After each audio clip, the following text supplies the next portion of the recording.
How many people today that are in the auto body and paint industry love what they do? Is it like it used to be for me when I was younger? So where I loved cars so much, for the first couple years I didn't care how much I was making because I knew there was a learning curve and I needed to learn. I was a lot better than the average person because when you love something so much, you do it. It's like unwillingly. You do it like you can't help it. It's an obsession, and you don't give up until it's perfect. And that kind of mentality, to take a job to that extent, takes a lot of energy, time, concentration. And you might not nail the job perfectly the first time. You might have to go over your body work. You might have to reprime it.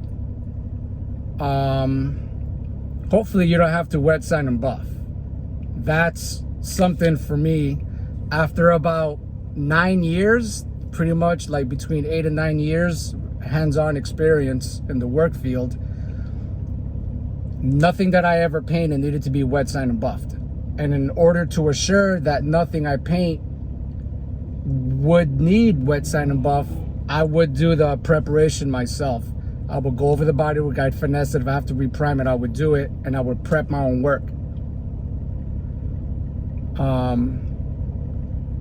What I feel is that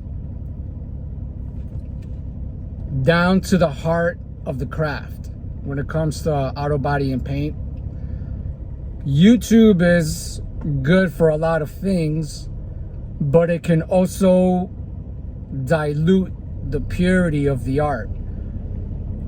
There's a lot of good information there that is going to allow you to learn things at a faster rate than what it took for me when I was learning this in the 90s and the early 2000s. But there is also a lot of, that clickbait stuff on YouTube, to where people are doing things just to get likes, just to get views, because you're able to make something that people would consider to be too technical or time consuming, and be able to do it in a time, like, just make it seem like it's no big deal. How about those people that are painting cars with spray cans, talking about, oh, paint your car at home with this, you don't need to go to a body shop, and just using cheap materials. There's nothing wrong with that, but you're not going to find anything on YouTube that tells you what is the difference between real auto body and paint, real commercially acceptable quality auto body and paint, versus what do you even call the other stuff?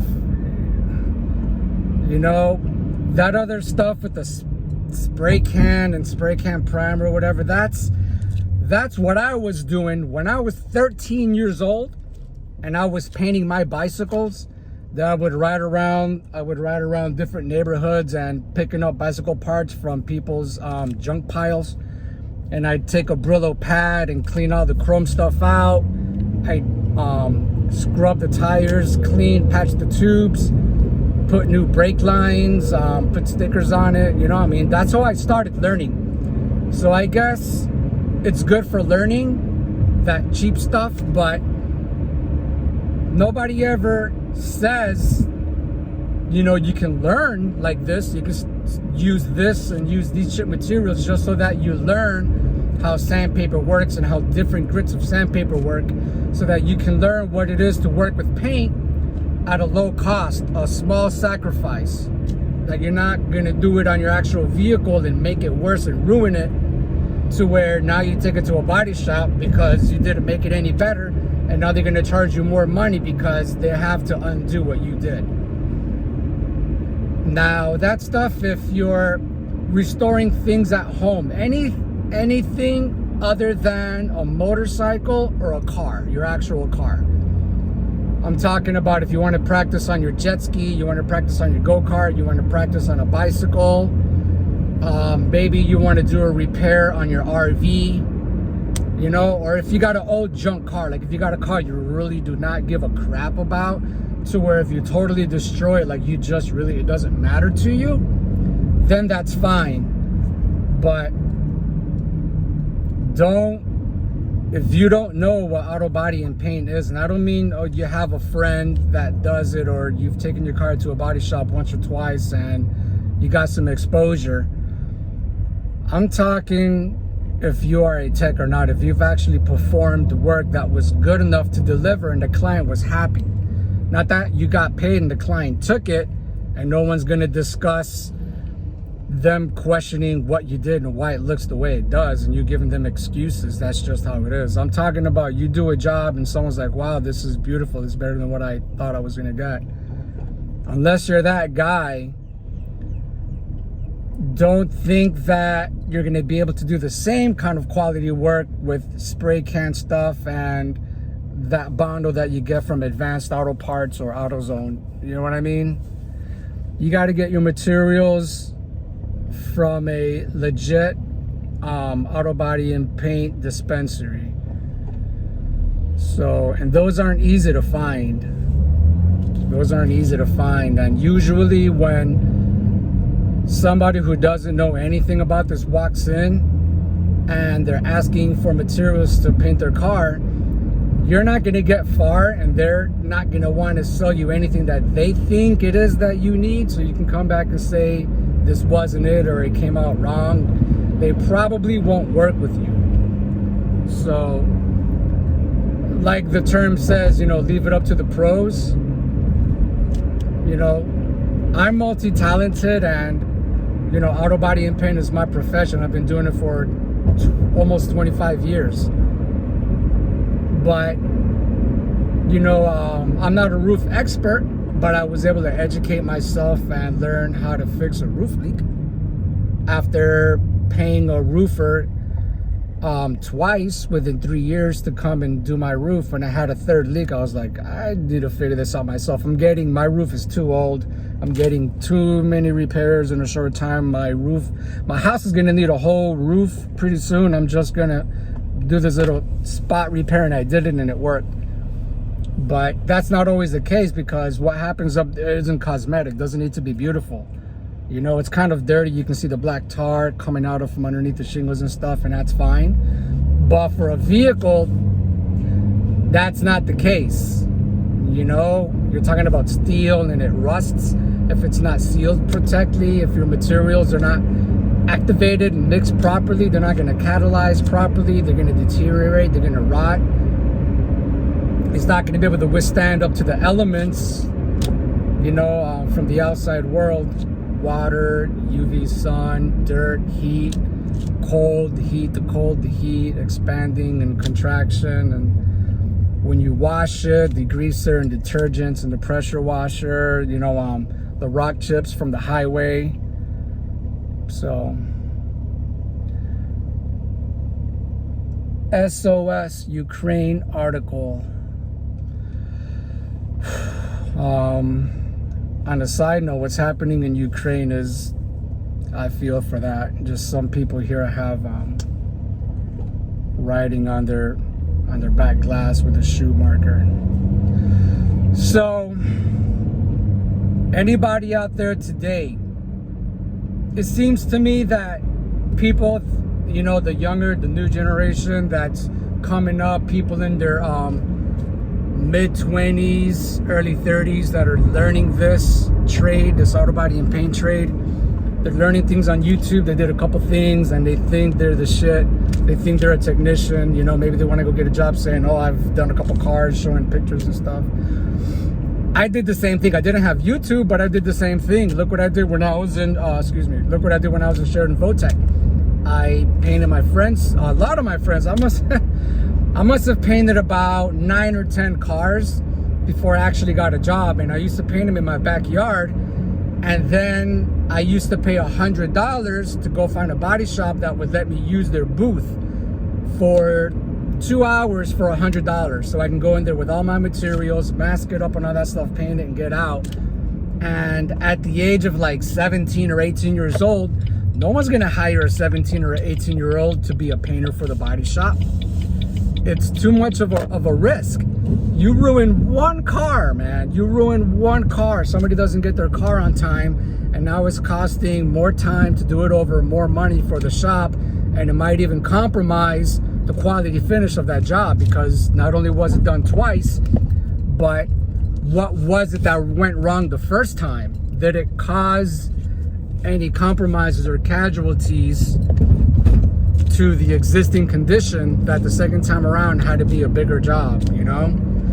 I used to own a 5-star body shop in Fort Lauderdale not that long ago, and I had a lot of people come in, oh, you know, I'm a body guy, I'm a painter, I'm a prepper, this and that. I take one look at them. I don't mean to be stereotypical, but I've been doing this for 25 years. I started doing this at the age of, I had interest in auto body and paint at the age of 12. So when I started sanding and painting my bicycles, 12. At the age of 16, I painted my first car in the backyard with single stage paint.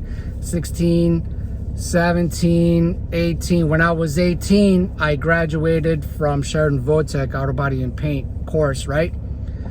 At the age of 19, I had my ASC certification that I took the test, I passed it, and I got my ASC, but they didn't mail it to me until I was able to show 4 years of hands-on experience. So Sheridan Votech counts as 2 years, and then I needed 2 years more, 18. So at the age of 20 was when I got my AAC certification.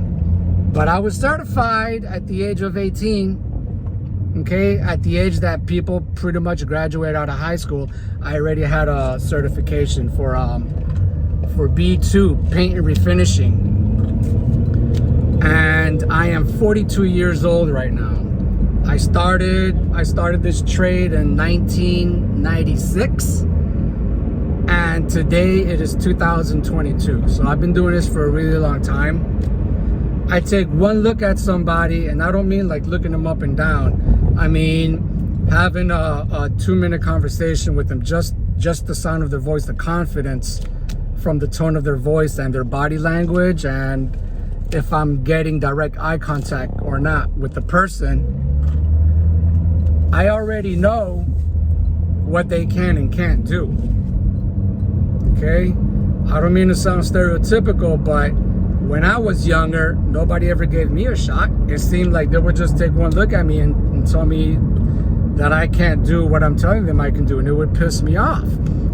And it would make me try harder and harder and harder, because I didn't just want to be as good as I was telling them that I was, which to me I probably was, because if I'm 16, 17, I'm better than all the other 16 and 17-year-old kids that I know. But am I as good or better as a technician that has been doing this hands-on at a shop for even 10 years? No, I'm not. Can I paint a car nice and shiny and clean? Yes. Can I paint it and do a perfect color match? No. Can I do it without having a wet sand above? No. Can I paint a car in one day? Yes. Can I paint 2 cars in one day? No. Can I paint 3 cars a day? No. Now maybe I can paint 1 car a day at that age, but can I paint 1 car a day every single day for a whole week? Probably not either, because it's hard. It's not easy. Okay? So after about 10 years of painting cars in a spray booth for 10 years straight, back to back, you know, 1 car a day, 2 cars a day, 3, until I'm painting like 4 or 5 cars a day, and I'm doing that 5 days a week. I'm painting 20 cars a week. That's a painter. That's a painter that will go to any shop and run the shop for him. Not run the business, but manage the employees on the floor in the area where you guys are working. Just manage things, kind of like supervise and say, that's not going to make it into the paint booth. You got to get that better. That body work is not good enough. There's pinholes there. You didn't put enough primer. How about managing inventory to where you're like, I'm not going to have enough clear coat to paint all the cars that I need to paint. on this day today, or I need 2 more gallons of clear coat, I need a slow activator and a normal speed activator, and I need slow reducer, and I need it at least by tomorrow, because my preppers and my body guys are gonna have 3 more cars for me to paint by Friday, and today's the end of Wednesday. To be able to compute and manage all those things and be sure that everybody has all the materials that they need, it's not easy and it's hard. You don't love your job until things start going your way. When you can paint however many cars that you paint, if you're used to painting, like for instance, in one day, you'll do a complete, like one whole car, and then you do like a front clip, which is like a bumper, hood, and a fender, and then you do like another bumper job, and then maybe you paint like a trunk on another car. That's like a typical day at a production shop.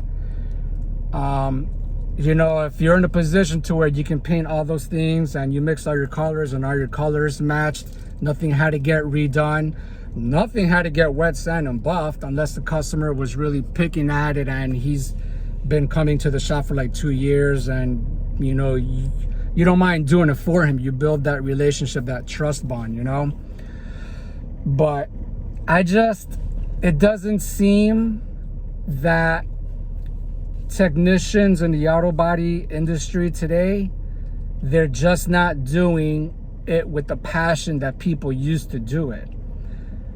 It doesn't seem like it. I think that YouTube, like, it takes the magic out of things because it shows you how things are done, but it's also deceiving because there's so much editing in there. You don't see the mistakes that people made. You don't see the real time that it takes.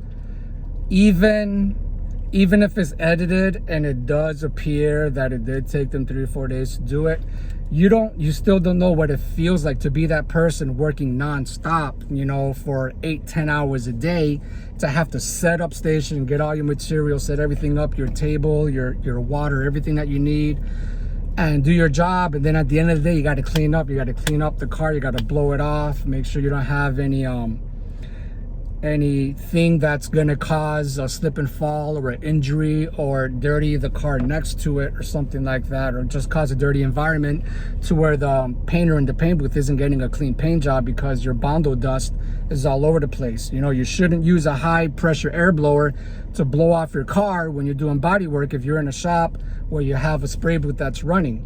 Those filters don't catch everything. Come on, that spray booth that has gaps and stuff everywhere, and the painter is also constantly walking in and out through the side door doing his job, and dirty air gets in there. Even if the spray booth was 100% sealed and it had double doors to where you got to walk through 2 doors that are sealed simultaneously so that no dirt gets in, you're going to dirty those air filters so soon that pretty soon you're going to be getting dirt that's coming off of the air filter and coming into the booth. So there's no way around it. And those filters are expensive. It's like about $150 to replace all the filters on both of those doors. It's like 24 filters. How many? It's about 24 filters, something like that. It's expensive. And to have to replace those filters every 3 months, it's expensive when you add it up with all the other materials. So I know there's channels out there. I can remember some of the names from the auto body channels that are out there, people that are painting stuff in the garages at home. I can't remember all the names, so I don't want to just say the ones that I'm remembering now and discredit anybody that I may have forgotten. But there are some guys out there that have gotten to a level like where I'm at. You get to a level to where you don't even want to work in a body shop anymore because you're better than that, but you're being used to paint the work that's getting thrown at you.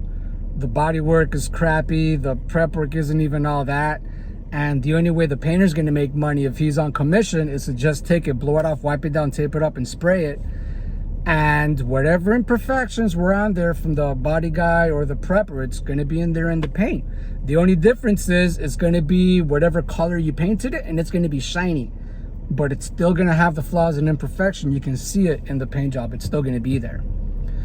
And me personally, if you see the majority of the stuff that I have on my channel, at the beginning of it, when I was in my early 20s, I was knocking everything out the park. And it really didn't matter if I was working at a high-end shop or some cheap shop. I went where the money was, and I went where I can do the kind of work that I want to do. You know, somebody that would allow me to express my creative side and do something perfect, even if it takes a little bit longer to do. That's where I would go. A lot of shops don't care about that. They just want it out the door. They're like, you don't even got to do that. Stop wasting your time. We don't just paint it. I'm not going to be that guy. I didn't spend, you know, half of my career learning how to be a professional and do things perfect just to go somewhere to where that doesn't even matter, and I'm not getting paid to do perfect work, and I'm able to. I don't want that.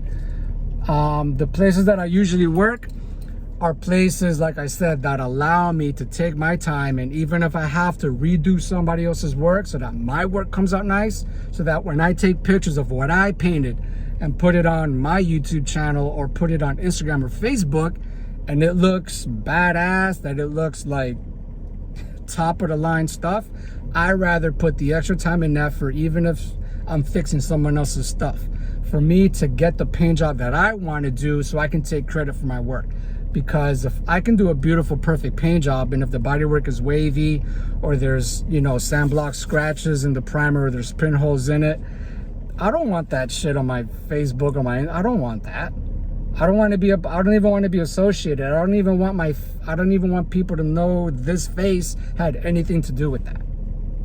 So right now, I had a slip and fall 2 years ago, and I haven't been able to hold 40 hours because this is not an easy job, okay? So I have a couple friends that own body shops that I've worked for that I could just go and take my time and do what I want to do, and they'll just pay me. They understand my situation, and my work is good enough that they're willing to let me take the time I put into it to do the work. But it's going to be commission. It's not going to be hourly, because then they're going to be losing money on me. You know what I mean? They're going to be paying me $300-400 to do a job that should be getting done in 1 day, and it's taking me 2 days to do it, and it's not done till the end of the second day, to where he can't deliver it until the afternoon of the following day because things are going to be put together in the morning. I'm not going to do somebody like that. So I'll just put a solid price on it to what's fair for me. I take my time, and I still get to use the photos from the final product to continue to build my portfolio and maintain my reputation. So I can get a flawless paint job in my garage. There's things that I need to do. I need to empty out my garage. I got to pressure wash it. I'll get some plastic bagging or the drop cloth, and I'll tape it to the garage door so dirt doesn't fall off the garage door, you know, while I have something that I'm painting. I'll put it up on the walls and stuff. Anything that I couldn't pressure wash or clean, or if I got cabinets that are kind of dusty, I don't want to get all that dust and make it airborne when it's not. So I'll just tape a plastic large drop cloth around it. If I'm not painting anything and I just want to clean my garage, I'll clean it, and I can let the dust be dust and stuff because I'm not painting anything that day or that week. So I try to keep my garage clean, so when I get a job that comes in, all I got to do is pressure wash the floor, you know, like blow some things off and get a clean paint job. So I just wanted to, I've never done I guess a face-to-face video just talking about auto body and paint, and asking what it is that people are doing and where are they at, and do they take themselves serious or not, and what kind of work it is that they're doing, and do they see themselves doing this as a profession, and are you making money doing it, and are you happy doing it? Are you happy working on the kind of cars that come your way? If not, what kind of cars do you wish you were working on? And whatever that may be, Porsche, exotic cars. Who doesn't want to work in a Lamborghini, okay? And if you ever had the opportunity, do you feel that you're at the level now that you could do the type of work that that Lamborghini is entitled to in respect to a $250,000 car? If you haven't done that kind of work yet and the car was presented to you, do you think that you could flip the switch and turn up your game just like that? Do you feel that you already have the knowledge in you and the capabilities to do it, but you just haven't because the conditions of the shop where you work at just isn't doing that, but you feel that you have the potential within you, is that you? Can anybody say that? I remember I've painted a couple Lamborghinis. I've painted a 1,000 Porsches. I've never done a Ferrari, but I've worked on a Ferrari. The first time I painted a Lamborghini, it wasn't even at a Lamborghini body shop like I have worked at. This was at some independent, small, little rundown shop that just got lucky with somebody that brought in the pearl white Lamborghini, and they wanted to do a candy blue.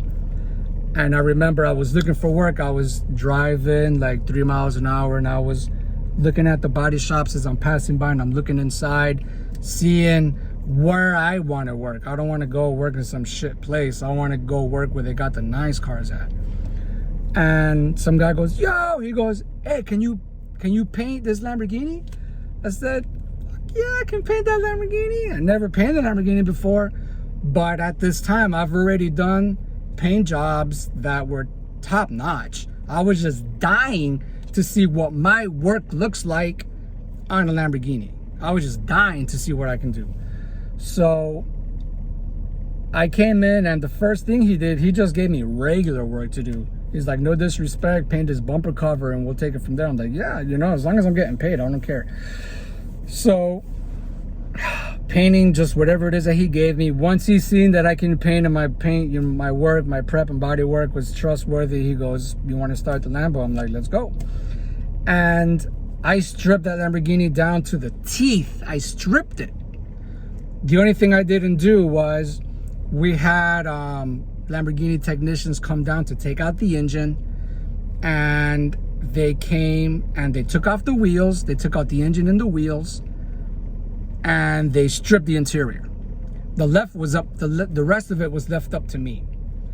I had to take off the suspension, and I had to strip all the panels. I had to strip it. I took everything off. The only thing that was left in that Lamborghini when I was done with it was the dashboard.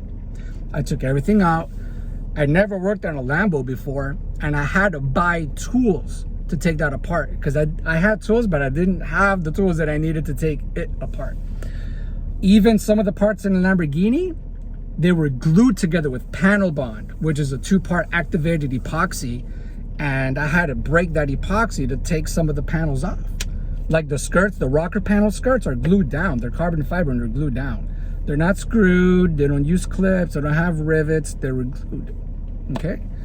So I learned a lot, and I painted it candy blue. Now, it wasn't a real candy like you do your stages, where you paint it either white or silver or gold first, and then you shoot your candy over it, and you know, you clear it and stuff like that. It wasn't one of those. It was to where you seal it the color that you want to seal it. If you want to put a ground coat, you know, you can do a ground coat, which is just like a solid color, black, white, red, green. Just choose a color, right? And you shoot this candy blue. It's just blue. It was like a really pretty metallic blue. That's all it was. It was a very pretty metallic blue, and I had a reflection that looks kind of like the reflection on these sunglasses. I had a little bit of that chromoly, that chromescence to it, but it was just straight to where you just spray, you know. There is something that I was not proud of, and I'm gonna share that with you. Anytime you're painting a color that is candy or has the potential to have a lot of variance in it, you want to paint that car assembled. You don't want to paint with the fenders there, the mirrors here, the hood over there, the trunk back over there, and then the quarter panels on the vehicle over here. You don't want to do that. And that's what we did. Not because I chose to, but it's what the shop owner wanted to do. I wanted to paint the car complete. He wanted to paint it piece by piece by piece, because number one, we didn't have the time to do the whole Lamborghini because he was using me to do other stuff, and he thought it will come out cleaner. What I told him was, we can take it apart and cut it in, paint the back of the fender, the back of the doors, so that it's blue all the way around. Because if you paint it put together, it's blue on the outside, but it's white on the inside, because the Lamborghini was pearl white. So I was like, look, we'll take it apart, we'll cut everything in, base coat, clear coat, we'll put it together, and you know, we'll do the outside.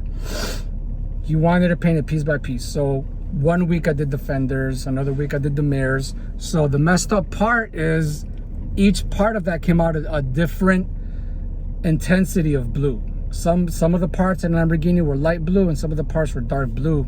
And I've never been so disappointed in my life that the first Lamborghini I painted was like 4 different color blues. And it wasn't my fault, but I did it because it was an opportunity to paint a Lamborghini, and I had to take orders from somebody. It's like, this is my shop, the Lamborghini is my client, I'm giving you an opportunity for you to get experience, and I'm sure you want to do this for your portfolio and stuff. You're gonna do it my way. You don't like it, go work somewhere else. So I did it the way he told me to do it. When he seen that it came out all different color blues, he didn't yell at me. It was his fault. I warned him, but he was like, don't worry about it, he'll be fine, don't worry about it. Yeah. So lesson learned, lesson learned for him and for me, because from then I've painted many exotic cars, and never ever ever again will I ever paint a $250,000, $500,000 car, well, $250,000, yeah, piece by piece. If somebody ever made me do that again, I am not gonna leave and say, do it yourself, find someone else and leave. I've learned how to put my foot down. I'm gonna say, listen, you don't know what the hell you're talking about. I'm gonna show you how it's done. I've painted several fucking exotic cars. Doesn't have to be a Lamborghini or not. I've done several candy jobs. I know what I'm doing. Step back and let me do my job, or else you're gonna regret it.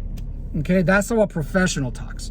So if I was to own a body shop and somebody comes to me and they're telling me they're a potential painter to paint the kind of work, the clientele that I get in my shop, if I have somebody showing me pictures, hey, I painted this, yeah, I can paint, can you color match? Yeah, can you blend? Yeah, I can blend. No, you're not the guy. You got to come up and you got to say, I'm gonna show you some stuff, okay? Because photos, forget about it, okay? Photos don't justify anything. If you really want to get your reputation out there, you're not gonna get it by showing your clients photos of work that you did. That's not gonna do it.